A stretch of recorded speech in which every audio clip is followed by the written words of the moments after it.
Allez, comme tous les dimanches, on fait un petit point sur les vidéos que j'ai faites cette semaine. 49 vidéos, donc grosse semaine actu chargée. On commence avec la Renault Zoé, victime d'un rappel concernant sa colonne de direction, donc à ne pas négliger. C'est quelque chose de quand même important. Le Kona électrique séduit les polices du monde entier, vous voyez donc. Le Kona électrique en version police de je ne sais plus quel pays, Allemagne peut-être, ou Angleterre. Entre autres, l'Europe, nouvel Eldorado de la voiture électrique, des investissements colossaux ont été faits en 2019 par rapport à la Chine, 60 milliards d'euros.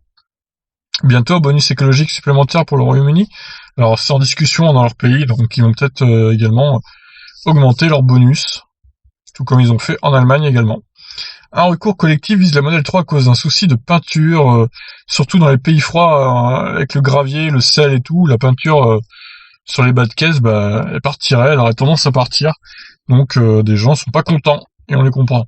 Drag race entre les Model 3, Model S Performance et une Porsche Taycan 4S. Donc vous allez voir, la gagnante n'est pas celle qu'on croit. Quelle voiture avait les nouveaux possesseurs de Tesla Model 3? Donc en gros, les gens qui viennent d'acquérir le Model 3, qu'est-ce qu'ils avaient avant comme voiture? Et la réponse est, c'est plus une Golf ou une Audi A4 pour la France en tout cas. Je vous laisse découvrir l'article en détail. Alors, les voitures électriques sont-elles trop lourdes? Une charge utile globalement moins élevée que les thermiques équivalentes. Un article sur Cardiac, ou je crois, il me semble, de mémoire. Donc un article intéressant, en tout cas. Alors, le prix de la Fiat 500 électrique version berline a dévoilé. Donc la nouvelle Fiat 500, pas celle qui tourne sur le bon coin certaines fois, comme on voit le samedi, la Fiat 500 électrique première génération, en gros, avec une batterie de 24 kWh. Là, c'est la nouvelle avec la 42 kWh qui sortira cet automne. Donc, la version berline, entre guillemets, celle qui ne sera pas cabriolet, en gros, coûtera 27 000 euros, 27 990 euros, donc bonus déduit. Et la version cabriolet, ça sera 3 000 euros de plus. Alors, à vous de me dire si vous trouvez correct le prix ou pas. Moi, je trouve qu'au final, vu la technologie qu'elle embarque, c'est pas hyper élevé comme prix. Alors certes, elle aura moins d'autonomie que les autres, mais bon, en même temps, elle sera toute petite, donc difficile de caser une batterie assez grosse. On poursuit avec Tesla qui prépare un van 12 places pour The Boring Company pour transporter les gens et tout. Un van qui sera utilisé dans les fameux tunnels à haute vitesse. On a hâte de voir ça, la production du Tesla Model Y en difficulté. La reprise semble difficile dans l'usine de Fremont. Les véhicules autonomes seront-ils vraiment sûrs? Ce n'est pas ce qu'indique l'étude de Insurance Institute for Highway Safety. Donc je vous laisse découvrir ça. Tesla publie un second rapport sur son impact écologique, donc un rapport de 57 pages. J'ai mis le lien en description, vous pouvez aller le voir. Opel tease son Mokka électrique à l'intérieur full numérique. Il semblerait qu'on porte sur ça avec des écrans partout. Pour l'instant, on n'en sait pas plus. Il prétend que l'autopilote de sa Tesla lui a fait éviter un sanglier. Mais était-ce vraiment l'autopilote ou était-ce lui qui a donné un coup de volant? La question se pose. En tout cas, cette vidéo marche plutôt bien. J'ai beaucoup de vues, 1500, voire plus. Donc ça vous intrigue, en tout cas, ce fameux évitement de sanglier. On ne sait pas trop si vraiment c'est lui ou si c'est l'autopilote qui a joué dans cet événement. En même temps, la qualité de vidéo est tellement pas bonne que c'est difficile de se faire une idée. Alors, CATL va commercialiser des batteries avec une durée de vie de 2 millions de kilomètres. Des batteries garanties 16 ans ou 2 millions de kilomètres, c'est juste incroyable. Et oui, c'est ça l'avenir de la voiture électrique, des batteries indestructibles. Les premiers BMW iX3 livrés dès fin 2020. L'Europe sera privilégiée en attendant le modèle Y. Et oui, parce qu'à mon avis, le modèle Y va faire très mal à ce BMW iX3. Malheureusement, niveau rapport autonomie-prix, le modèle Y sera devant, il n'y a pas photo. La Gigafactory 3 à Shanghai se porte plutôt bien, le nombre de livraisons remonte en flèche. Tant mieux pour nos amis chinois. Et si Tesla installait une nouvelle Gigafactory au Royaume-Uni? Et oui, c'est en pourparlers. Peut-être que le Royaume-Uni, du coup, va accueillir une Gigafactory de chez Tesla. Alors, j'ai fait une vidéo concernant mon Kona électrique avec la nouvelle mise à jour du GPS. Je vous fais découvrir ça en détail pendant que la voiture se rechargeait.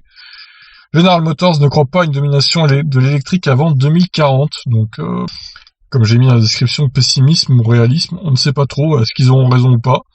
C'est la question. Alors Tesla va développer une nouvelle fonctionnalité, on pourra utiliser les Model 3 sans clé. On pourra la prêter du coup jusqu'à 5 profils différents. Donc en gros, le propriétaire ajoute des profils qui pourront piloter la voiture avec j'imagine des codes PIN de 4 chiffres pour la déverrouiller et la démarrer. Donc pas mal. Quelle vitesse de recharge pour les superchargeurs V3? 50% de recharge en moins de 15 minutes. Donc les superchargeurs V3 qui commencent à s'implanter, mais bon, il n'y en a pas encore, ils sont pas encore en grand nombre. Donc il va falloir être patient pour qu'ils soient en grand nombre. Quelles sont les aides pour l'achat d'une voiture électrique sans permis? Il y a aussi un bonus écologique et une prime à la conversion pour ces véhicules. Bon, évidemment, elle est moins élevée que les voitures normales. Bolloré se débarrasse de dizaines de Blue Car aux États-Unis. Heureusement, ils ont enlevé les batteries. Oui, je me demandais au début de la vidéo est-ce qu'ils avaient enlevé les batteries ou pas. Heureusement, ils l'ont fait. Mais bon, déjà que des carcasses comme ça, c'est pas très écologique. Alors, imaginez avec des batteries lithium en plus. Non, heureusement, ils les ont enlevés. Alors, le Mercedes e-Sprinter, donc un utilitaire, les caractéristiques ont été dévoilées. Bon, c'est pas très folichon comme caractéristiques, je vous dis tout de suite. Je vous laisse aller voir ça. Comment faire pour avoir 19 000 € d'aide pour l'achat d'une voiture électrique? Et oui, il y a un site donc à résumer toutes les aides possibles, imaginables, pour avoir 19 000 € d'aide. C'est Automoto, il me semble, qui a fait ça. Ça va concerner très peu de personnes au final, mais ceux qui pourront y accéder à ces aides, c'est jackpot quoi. Alors, Byte en discussion pour ouvrir une usine en Grande-Bretagne. Après la rumeur de Gigafactory, donc c'est Byte qui va peut-être s'implanter en Grande-Bretagne. Le Royaume-Uni à la cote, le Tesla Semi entre officiellement en production. Pour des livraisons dès 2020 peut-être? À voir. La vérité sur la durée de vie des batteries de Tesla en fonction des kilomètres. Des batteries qui perdent juste 15% seulement en 300 000 km. C'est juste incroyable. Alors, concernant la ID3, les premières livraisons auront lieu à la rentrée, c'est officiel de la part de Volkswagen, en septembre. Donc, ils ont eu beaucoup de soucis avec l'ordinateur de bord.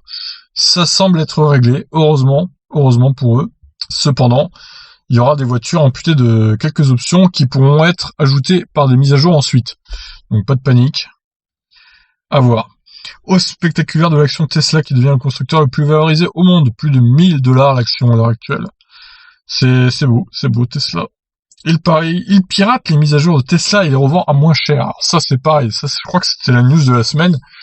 Un garagiste québécois donc qui a trouvé le moyen de mettre un petit boîtier dans la Model 3 et de booster la voiture en gros pour 800 $ de moins que ce que Tesla fait pour nous débloquer cette mise à jour en gros.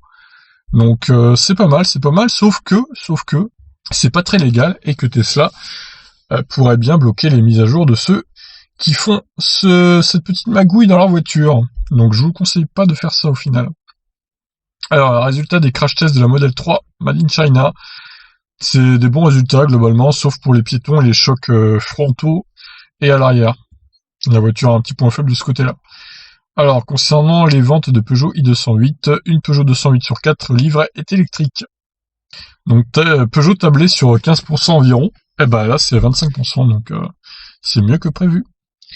Donc les chiffres de vente des voitures 100% électriques en France du 1er janvier donc au 31 mai, j'ai fait 2 mois en même temps. Ça c'est un petit bug là, voilà, comme ça c'est mieux. Donc vous voyez en avril 1218 ventes, c'est évidemment à cause du confinement, et en mai ça remonte bien, 4111, et je pense qu'en juin avec le boost de la prime à la conversion et tout, on va peut-être atteindre les 7 ou 8000 ventes, vu qu'on n'est plus du tout confiné. On a hâte de voir ça. Alors, le F-150 électrique reporté de plusieurs mois, donc un souci pour Ford, donc le pick-up électrique qui devrait arriver que en 2022, malheureusement pour eux. L'Allemagne débloque 9 milliards d'euros pour développer l'hydrogène. Alors, vous n'êtes pas trop pour dans les commentaires, j'ai vu, donc je suis un peu d'accord avec vous pour le coup. Pourquoi vous débloquez autant pour l'hydrogène alors que pour l'instant c'est vraiment au balbutiement, c'est compliqué pour l'hydrogène, surtout si les constructeurs ne suivent pas. On poursuit avec le modèle Y, victime de finitions douteuses. Il y a beaucoup de plaintes aux États-Unis de finitions, un peu comme au début de la Model 3, donc ils ont réglé à peu près les soucis pour la Model 3, on espère que le modèle Y ça va être pareil. L'autopilote peut-il négocier les ronds-points? Apparemment c'est le cas. La Model 3 chinoise va changer de sa chimie de batterie pour réduire son prix. Alors une batterie qui serait moins dense en énergie et du coup peut-être moins d'autonomie, ou alors une voiture dont le poids serait 100 kg plus élevé. À voir ce qu'ils vont choisir. Kia lance un e-Soul version cargo aux Pays-Bas. environ 1 mètre cube de stockage, un tout petit utilitaire donc. En gros, ils ont viré la banquette arrière donc pour nous mettre un e-soul 2 places qui peut embarquer 1 mètre cube. Voilà, pourquoi pas, hein. BMW veut développer des hybrides rechargeables à grande autonomie avec au moins 100 km en tout électrique. Mais ça sera réservé qu'aux BMW qui coûteront dans les 60-70 000 euros, malheureusement. Une voiture électrique neuve à moins de 4 000 euros avec toutes les aides de l'État, c'est possible. Et oui, avec toutes les aides de l'État, les 19 000 euros, là on peut avoir une Skoda Citigo à moins de 4 000 euros, neuve. Ça c'est beau. Alors Tesla Canada s'est exprimé sur le fameux boîtier pirate. Donc comme prévu, ils peuvent bloquer les mises à jour, etc. etc. C'est complètement illégal ce boîtier, donc à mon avis le garage québécois en question, il va pas faire long feu. Notamment, enfin, surtout au niveau de cette offre, quoi. Alors Volkswagen prépare la ID.5, une sorte de Passat électrique jusqu'à 700 km d'autonomie en prévision, donc pourquoi pas une berline électrique de chez Volkswagen. Les annonces, Le Bon Coin, bon j'ai eu un problème de son malheureusement, donc au final je vous laisse aller voir les liens en description. J'essaierai de fermer pour la prochaine fois, de vérifier que tout va bien avant d'enregistrer la vidéo qui dure 50 minutes quand même, donc j'ai parlé pour rien pendant 50 minutes. Ça c'est con, ça c'est assez con quand même. On poursuit avec Kia qui s'explique sur son offre LD du e-Niro à 47 € par mois, donc ils ont mis les choses au clair. Et au final, très peu de concessions pourront proposer cette offre, comme on le savait déjà en fait. Donc vous avez pu vérifier vous-même dans les commentaires, j'ai vu que au final, très peu de concessions proposent ça.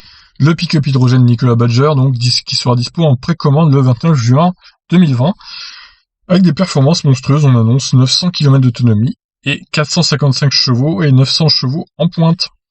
Donc c'est pas un pick-up de merde pour le coup. Reste à voir son prix parce que l'hydrogène, on sait tous que c'est très cher pour l'instant. Et reste à voir sa conso aussi.